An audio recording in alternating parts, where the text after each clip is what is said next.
right now. While you're watching this, there are algorithms running inside debt collection platforms doing something that should be legally impossible. They're scanning credit files, yours, your neighbors, your parents, and reattaching financial obligations that were legally dead, settled, erased, some wiped out over a decade ago. What we're about to walk through isn't a glitch. It isn't a clerical error. It's a structured, repeatable, extraordinarily profitable extraction system, and it has a name.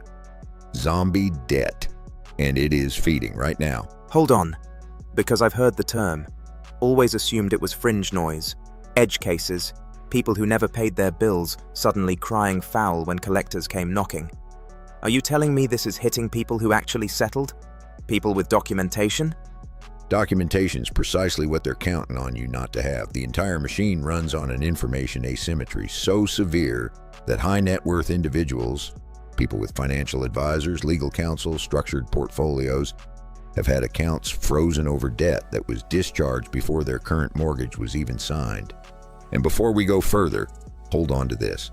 There is one document, one filing. Collection industry lawyers reference it in internal memos and actively pray their targets never find it. We'll get to it at the end. It is the only instrument that terminates a collection action instantly and permanently. Remember that. Everything before that moment is context for why that single piece of paper is the most dangerous thing a consumer can produce. Wait, so there's a legal kill switch built into federal law, and the entire industry is running on the bet that you'll never find it? Banking on it, quite literally. Because the moment consumers understand the chain of title, the documentation gap, and that one specific filing, the entire secondary debt market faces a liquidity crisis it cannot absorb. Stay with us, because what comes next is where it gets structural. Here's how the machine is built. An original creditor, bank, credit card company, medical provider, hits day 180 on your delinquency, and they do something most people never find out about. They write the entire balance off as a loss, claim it on their taxes, recover a portion through a tax benefit that you, the consumer, funded, and then they sell it, not to one buyer. They package hundreds and sometimes thousands of accounts into a single portfolio and offload the entire block to a debt buyer for 1 to 4 cents on the dollar. Your $5,000 credit card balance just sold for $50 to $200, and the original creditor? Gone. They purge the documentation, destroy the transactional records, sever the chain of title deliberately and permanently, because the cleaner the break, the further they are from what follows. Yes. So the original lender gets a tax write-off, gets paid again on the sale, then walks away clean, while a third party uses that same debt as a weapon against you.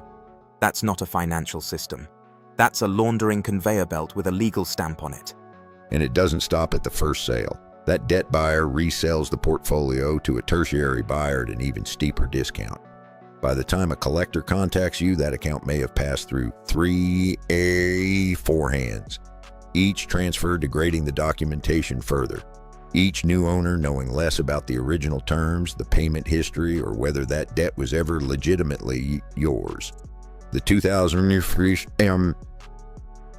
FTC report confirmed that 1 in 4 debt collection lawsuits filed in the United States is built on records that cannot be independently verified. 1 in 4. In any courthouse on any given day, a significant portion of collection actions being adjudicated are operating on what I'll call evidentiary air.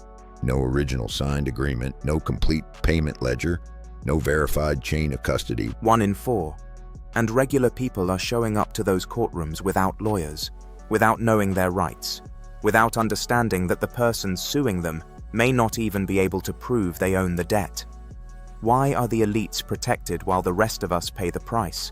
Because I guarantee you, the people with legal teams aren't losing those cases. Some of them are, and that's what makes this moment significant. The system was architected specifically around one assumption: that consumers won't request documentation, won't challenge chain of title, won't understand that the burden of proof sits entirely with the collector. The predatory math only works inside an information vacuum. The moment that vacuum breaks, the liability flips entirely, and the industry has spent considerable resources to prevent exactly that. Because the documentation gap isn't a flaw in the system. It's the product. Engineered from the first sale onward. Now we get to the mechanism. The entire industry depends on you never understanding the statute of limitations. Every unsecured debt in the US and UK has a legally mandated expiration window. Most US states, 3 to 6 years from the date of last activity.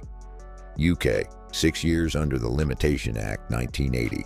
Once that window closes, the debt becomes statute barred. They cannot sue you. Legally, it's dead. And here's the number they don't want printed anywhere. Only 12% of consumers contacted about statute-barred debt are ever told the debt is outside the legal collection window. 12%. That means 88% of people being pursued for legally unenforceable obligations never hear the words, "You can walk away." Wait. Stop. Collectors are legally allowed to contact people about debts they cannot actually sue to recover, and they're not required to disclose that. Not only not required in most jurisdictions, the business model depends on that silence, because here's where the trapdoor opens. A statute-barred debt can be resurrected, not through a court, not through legislation, through you. One micropayment, $5, $10, anything registering as voluntary financial acknowledgment, resets the statute of limitations clock back to zero. The debt that was legally dead 60 seconds ago is now fully enforceable again for another 3 to 6 years. And it gets more precise than that. In several US states and under UK common law interpretations, a verbal acknowledgement, simply saying, "Yes, that account sounds familiar," on a recorded collection call, has been successfully argued in court as a clock reset event. I need a moment with that. A collector calls you, doesn't tell you the debt is expired, gets you to say something innocuous on a recorded line, then uses that recording to reanimate a debt that had zero legal standing 60 seconds before that call. If that's fully, documentably true, then enforceability in the consumer debt market isn't discovered. It's manufactured. It's conjured out of a phone call. Conjured out of consumer ignorance, and the industry allocates significant legal and operational resources to maintaining that ignorance. Now let me give you the instrument that destroys it. Section 809B of the Fair Debt Collection Practices Act, the validation demand, a written request submitted within 30 days of initial collector contact that legally compels the collector to cease all collection activity until they provide complete, verifiable documentation. Original creditor, signed agreement, full payment history, verified chain of title. The documentation that was deliberately purged at the point of first sale. Most collectors cannot produce it. When they can't, the collection action dies. Then why isn't everyone filing this? If this is written into federal law, why are millions of people still paying debts they legally don't owe? Because the filing rate for 809B validation demands is so negligible, the industry doesn't treat it as a material risk in their financial models. They have priced your silence into their profit margins. There are people in this industry who would prefer this specific part of this conversation never reached a general audience. Then it's a good thing we're having it. That depends entirely on what you do next. Enough architecture. What do we actually do tomorrow morning? Because right now there are people watching this with a collections notice on their kitchen table. A credit file they haven't checked in 3 years. A debt they thought was settled showing back up like a bad dream. Stop explaining the system. Tell us what separates the people who survive this from the people who get cleaned out. The separation happens at the moment of first contact, and most people fail it immediately. The instinct when a collector calls is to either panic and pay, or argue and engage. Both responses are catastrophic. The moment you make a payment, any payment, you've reset the clock. The moment you verbally engage and acknowledge the account on a recorded line, you've potentially reset the clock. The people who understand this system do one thing at the point of first contact. They go silent. Complete payment silence, no negotiation, no confirmation, no good faith gesture, nothing. But silence feels wrong. It feels like you're ignoring a legal obligation. That's exactly what they're counting on, isn't it? That discomfort? That discomfort is a revenue mechanism engineered into the initial contact script. Collectors are trained to manufacture urgency, moral pressure, and the impression of imminent legal consequence, specifically to break payment silence within the first interaction. The consumers who know the glitch recognize that performance for what it is, the ones who don't reach for their debit card. And the demographic most aggressively targeted isn't the chronically delinquent borrower, it's the financially anxious middle-income earner. Someone with assets worth protecting, someone with enough financial responsibility to feel the moral weight of an outstanding balance. That profile pays, and the industry knows it pays. So the people most likely to do the right thing are the most likely to get systematically extracted by doing it. Correct. And here's where the knowledge gap becomes a wealth gap. High net worth individuals engaging with the secondary debt market on the other side, as buyers, as structured finance participants, understand the documentation degradation model intimately. They profit from it. The same legal architecture used to harvest payments from uninformed consumers is used by sophisticated actors to acquire distressed portfolios, challenge chain of title from a position of strength, and discharge obligations for fractions of their stated value. The law is identical for both parties. The outcome is determined entirely by who understands it. So, the 2025, which? Investigation into firms like Lowell and Intrum. The finding that they're systematically profiting from what the report called structured ignorance. That's not a scandal to those firms. That's a business model confirmation. It's a quarterly earnings strategy. The right to be forgotten debate in the UK isn't really about privacy. It's about whether consumers should have a legally enforceable exit from a market they never chose to enter. The industry's position is that granting that right creates systemic weakness. My position is that the systemic weakness already exists. It's just currently aimed in one direction. Toward us. Exclusively. All right. 3 steps. Right now. Everyone watching this needs something executable before the week is out. Give us the protocol. Step 1. Pull every active credit file immediately. Not one bureau, all 3. Equifax, Experian, TransUnion. UK viewers, add call credit. You're scanning for any collection account, any negative entry, anything marked default or charge off.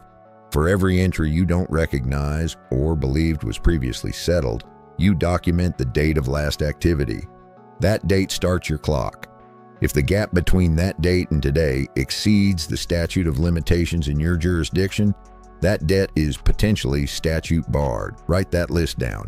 That is your battlefield map. Step 2. Step 2. For any debt still within the active collection window, where you've received written contact in the last 30 days, you file a Section 809B debt validation request immediately in writing. Certified mail, return receipt. You demand the original signed credit agreement, the complete payment ledger, and the full chain of title from original creditor to current collector.